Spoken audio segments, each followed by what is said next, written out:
Buenas tardes. Muchas gracias. Hoy estoy acá para decirles que Occidente está en peligro. Está en peligro porque aquellos que supuestamente deben defender los valores de Occidente se encuentran cooptados por una visión del mundo que inexorablemente conduce al socialismo y, en consecuencia, a la pobreza. Lamentablemente, en las últimas décadas, motivados por algunos deseos bien pensantes de querer ayudar al prójimo y otros por el deseo de pertenecer a una casta privilegiada, los principales líderes del mundo occidental han abandonado el modelo de la libertad por distintas versiones de lo que llamamos colectivismo. Nosotros estamos acá para decirles que los experimentos colectivistas nunca son la solución a los problemas que aquejan a los ciudadanos del mundo, sino que, por el contrario, son su causa. Créanme, nadie mejor que nosotros los argentinos para dar testimonios de estas dos cuestiones.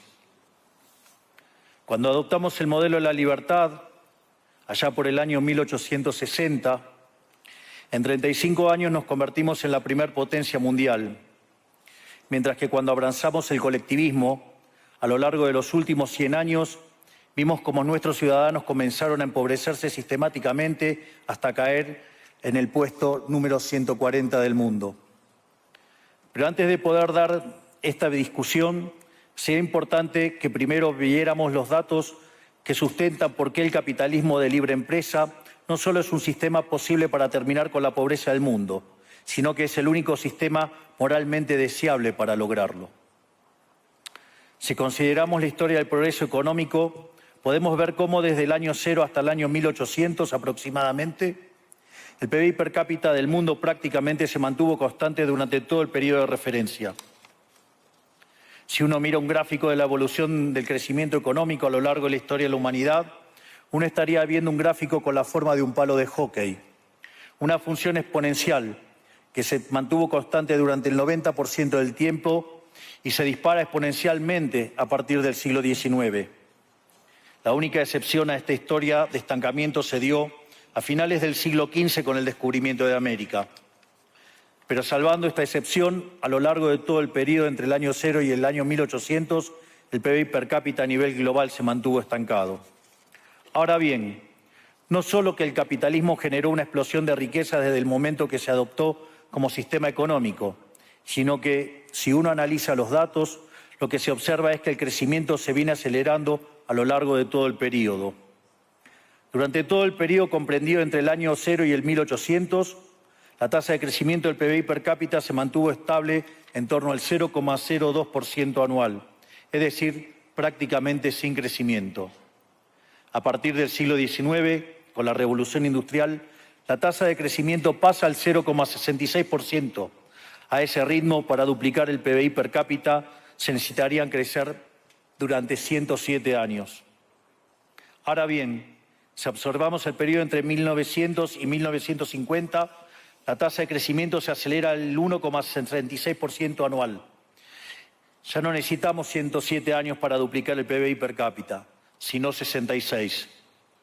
Y si tomamos el periodo comprendido entre 1950 y el año 2000, vemos que la tasa de crecimiento fue de 2,1% anual, lo que derivaría en que en solo 33 años podríamos duplicar el PBI per cápita del mundo.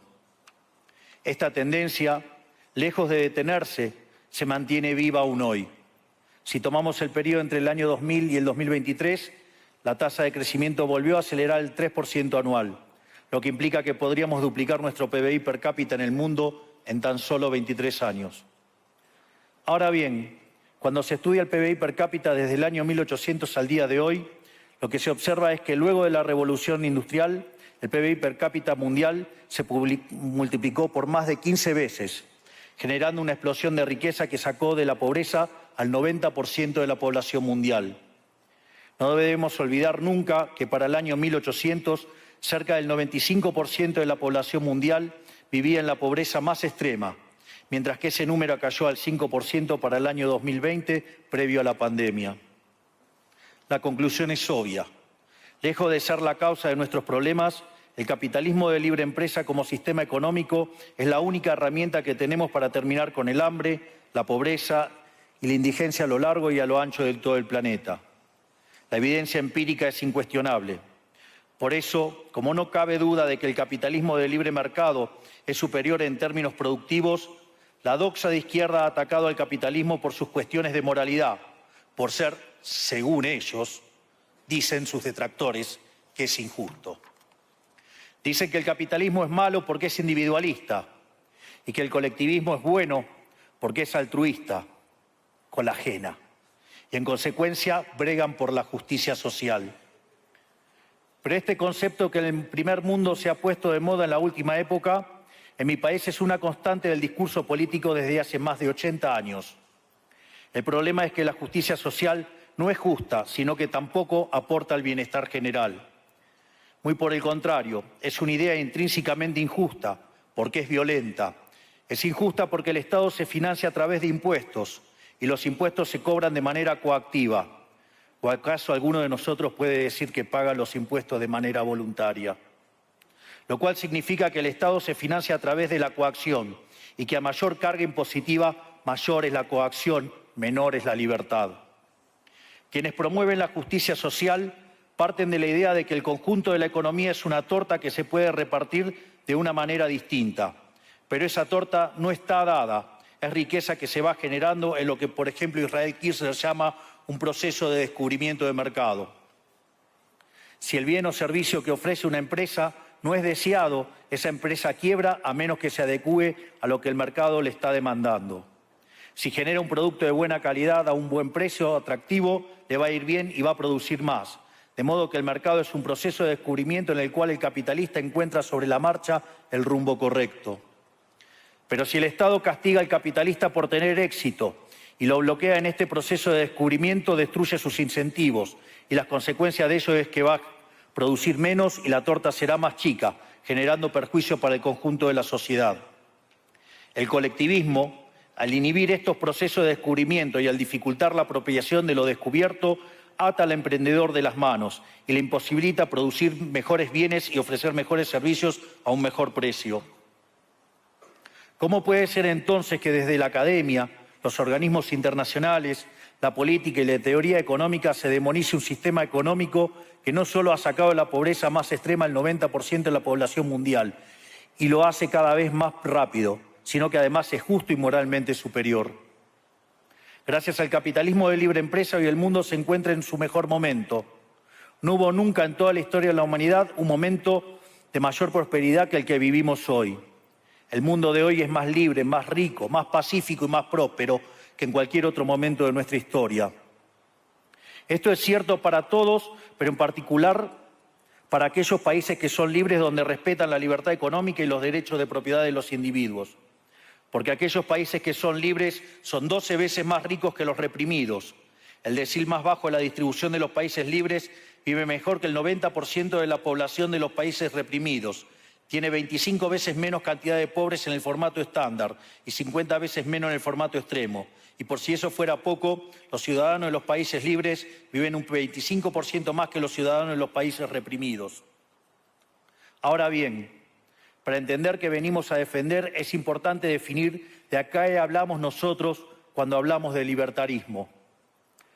Para definirlo, retomo las palabras del máximo prócer de las ideas de la libertad de Argentina, el profesor Alberto Venegas Lynch, dijo que dice: el libertarismo es el respeto irrestricto del proyecto de vida del prójimo, basado en el principio de no agresión y en defensa del derecho a la vida, a la libertad y a la propiedad, cuyas instituciones fundamentales son la propiedad privada, los mercados libres de intervención estatal, la libre competencia, la división del trabajo y la cooperación social, donde solo se puede ser exitoso sirviendo al prójimo con bienes de mejor calidad a un mejor precio. Dicho de otro modo, el capitalista, el empresario exitoso, es un benefactor social que, lejos de apropiarse de la riqueza ajena, contribuye al bienestar general. En definitiva, un empresario exitoso es un héroe. Este es el modelo que nosotros estamos proponiendo para la Argentina del futuro. Un modelo basado en los principios fundamentales del libertarismo: la defensa de la vida, de la libertad y de la propiedad. Ahora bien, Si el capitalismo de libre empresa y la libertad económica han sido herramientas extraordinarias para terminar con la pobreza en el mundo, y nos encontramos hoy en el mejor momento de la historia de la humanidad, vale la pena preguntarse ¿por qué digo entonces que Occidente está en peligro? Digo que Occidente está en peligro justamente porque en aquellos países que deberíamos defender los valores del libre mercado, la propiedad privada y las demás instituciones del libertarismo, sectores del establishment político y económico, algunos por errores en su marco teórico y otros por ambición de poder, están socavando los fundamentos del libertarismo, abriéndole las puertas al socialismo y condenándonos potencialmente a la pobreza, a la miseria y el estancamiento. Porque nunca debe olvidarse que el socialismo es siempre y en todo lugar un fenómeno empobrecedor, que fracasó en todos los países que se intentó.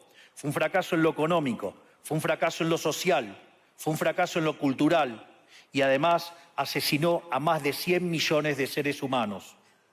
El problema esencial de Occidente hoy es que no solo debemos enfrentarnos a quienes, aún luego de la caída del muro y la evidencia empírica abrumadora, siguen bregando por el socialismo empobrecedor, sino también a nuestros propios líderes, pensadores y académicos que, amparados en un marco teórico equivocado, socavan los fundamentos del sistema que nos ha dado la mayor expansión de riqueza y prosperidad de nuestra historia. El marco teórico al que me refiero es el de la teoría económica neoclásica, que diseña un instrumental que, sin quererlo, termina haciendo funcional la intromisión del Estado, el socialismo y la degradación de la sociedad. El problema de los neoclásicos es que, como el modelo del que se enamoraron no mapea contra la realidad, atribuyen el error al supuesto fallo del mercado, en vez de revisar las premisas de su modelo. Sobre pretexto de un supuesto fallo de mercado, se introducen regulaciones que lo único que generan es distorsiones en el sistema de precios que impiden el cálculo económico y, en consecuencia, el ahorro, la inversión y el crecimiento. Este problema radica esencialmente en que ni siquiera los economistas supuestamente libertarios comprenden qué es el mercado, ya que si se comprendiera, se vería rápidamente que es imposible que exista algo así como un fallo de mercado. El mercado no es una mera descripción gráfica de una curva de oferta y otra de demanda en un gráfico. El mercado es un mecanismo de cooperación social donde se intercambian voluntariamente derechos de propiedad. Por lo tanto, dada esta definición, hablar de fallo de mercado es un oxímoron. No existe el fallo de mercados. Si las transacciones son voluntarias, el único contexto en el que puede haber un fallo de mercado es si hay coacción. Y el único con la capacidad de coaccionar de manera generalizada es el Estado, que tiene el monopolio de la violencia. En consecuencia, si alguien considera que hay un fallo de mercado, les recomendaría que revisen si hay intervención estatal en el medio. Y si encuentran que no hay intervención estatal en el medio, les sugiero que hagan de nuevo el análisis porque definitivamente está mal. Los fallos de mercado no existen. Un ejemplo de los supuestos fallos de mercado que describen los neoclásicos son las estructuras concentradas de la economía. Sin embargo, sin funciones que presenten rendimientos crecientes a escala, cuya contrapartida son las estructuras concentradas de la economía, no podríamos explicar el crecimiento económico desde el año 1800 hasta hoy. Fíjense qué interesante. Desde el año 1800 en adelante, con la población multiplicándose más de 8 o 9 veces, el producto per cápita creció más de 15 veces. Es decir, existen rendimientos crecientes. Eso llevó la pobreza extrema del 95% al 5%. Sin embargo, esas presencias de rendimientos crecientes implican estructuras concentradas, lo que se llamaría, por ejemplo, un monopolio. ¿Cómo puede ser que algo que haya generado tanto bienestar para la teoría neoclásica, eso es un fallo de mercado? Economistas neoclásicos, salgan de la caja. Cuando el modelo falla, no hay que enojarse con la realidad, hay que enojarse con el modelo y cambiarlo. El dilema que enfrenta el modelo neoclásico es que dicen querer perfeccionar el funcionamiento del mercado atacando lo que ellos consideran fallos, pero al hacerlo no solo abren las puertas del socialismo, sino que atentan contra el crecimiento económico. Ejemplo, regular monopolios, destruirle las ganancias y destrozar los rendimientos crecientes, automáticamente destruiría el crecimiento económico. Dicho de otro modo, cada vez que ustedes quieran hacer una corrección de un supuesto fallo de mercado, inexorablemente, por desconocer lo que es el mercado o por haberse enamorado de un modelo fallido, están abriendo las puertas al socialismo y están condenando a la gente a la pobreza. Sin embargo, frente a la demostración teórica de que la intervención del Estado es perjudicial, la evidencia empírica de que fracasó porque no podía ser de otra manera, la solución que propondrán los colectivistas no es mayor libertad, sino es que es mayor regulación, generando una espiral descendente de regulaciones hasta que todos seamos más pobres y a la vida de todos nosotros dependa de un burócrata sentado en una oficina de lujo. Dado el estrepitoso fracaso de los modelos colectivistas y los innegables avances del mundo libre, los socialistas se vieron forzados a cambiar su agenda. Dejaron atrás la lucha de clases basada en el sistema económico para reemplazarla por otros supuestos conflictos sociales igual de nocivos para la vida en comunidad y para el crecimiento económico. La primera de estas nuevas batallas fue la pelea ridícula y antinatural entre el hombre y la mujer. El libertarismo ya establece la igualdad entre los sexos. La piedra fundacional de nuestro credo dice que todos los hombres somos creados iguales, que todos tenemos los mismos derechos inalienables otorgados por el Creador, entre los que se encuentran la vida, la libertad y la propiedad. En lo único que devino esta agenda del feminismo radical es en mayor intervención del Estado para entorpecer el proceso económico, darle trabajo a burócratas que no le aportaron nada a la sociedad, sea en formato de ministerios de la mujer o organismos internacionales dedicados a promover esta agenda. Otro de los conflictos que los socialistas plantean es del hombre contra la naturaleza. Sostienen que los seres humanos dañamos el planeta y que debe ser protegido a toda costa, incluso llegando a abogar por mecanismos de control poblacional o en la agenda sangrienta del aborto. Lamentablemente, estas ideas nocivas han pregnado fuertemente en nuestra sociedad. Los neomarxistas han sabido cooptar el sentido común de Occidente. Lograron esto gracias a la apropiación de los medios de comunicación, de la cultura, de las universidades y sí, también de los organismos internacionales. Este último caso es el más grave tal vez, porque se trata de instituciones que tienen enorme influencia en las decisiones políticas y económicas de los países que integran esos organismos multilaterales.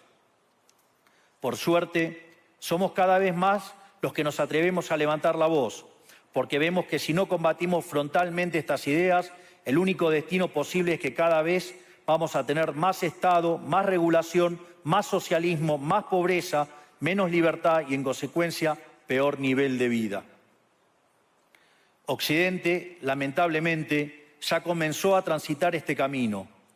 Sé que a muchos les puede sonar ridículo plantear que Occidente se ha volcado al socialismo, pero solo es ridículo en la medida que uno se restringe a la definición económica tradicional del socialismo, que establece que es un sistema económico donde el Estado es el dueño de los medios de producción.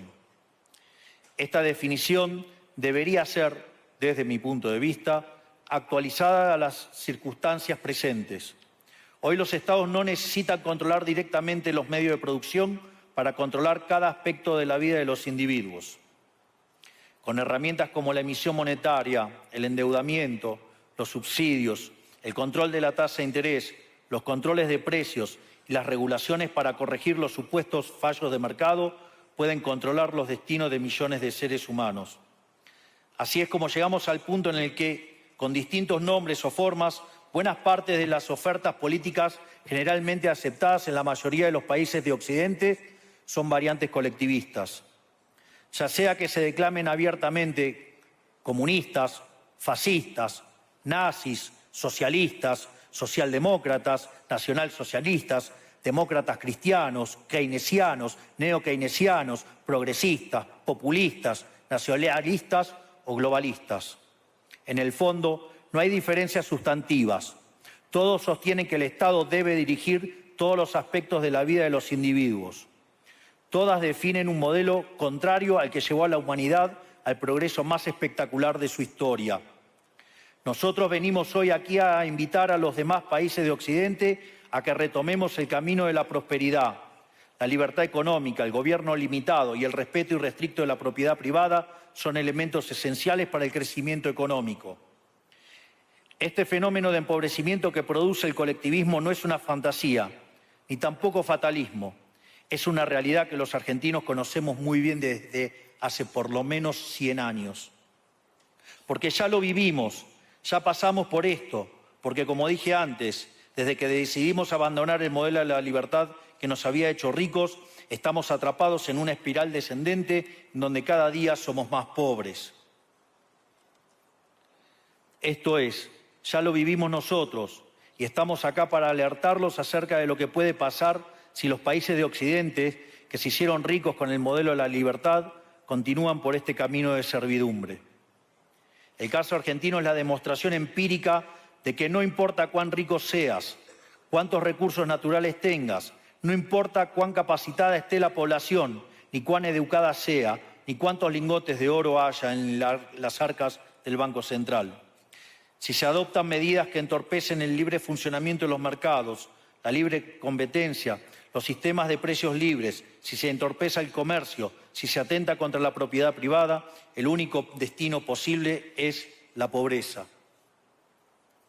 Por lo tanto, para finalizar, quiero darles un mensaje a todos los empresarios aquí presentes y a los que no están, pero nos están siguiendo desde todas partes del planeta. No se dejen amedrentar ni por la casta política ni por los parásitos que viven del Estado. No se entreguen a una clase política que lo único que quiere es perpetuarse en el poder y mantener sus privilegios. Ustedes son benefactores sociales, ustedes son héroes, ustedes son los creadores del periodo de prosperidad más extraordinario que jamás hayamos vivido. Que nadie les diga que su ambición es inmoral. Si ustedes ganan dinero es porque ofrecen un mejor producto a un mejor precio, contribuyendo de esa manera al bienestar general. No cedan al avance del Estado. El Estado no es la solución. El Estado es el problema mismo. Ustedes son los verdaderos protagonistas de esta historia y sepan que a partir de hoy cuentan con Argentina como un aliado incondicional. Muchísimas gracias y ¡viva la libertad, carajo!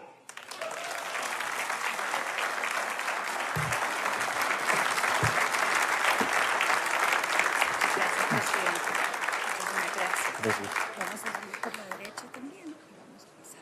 Fantástico. Gracias.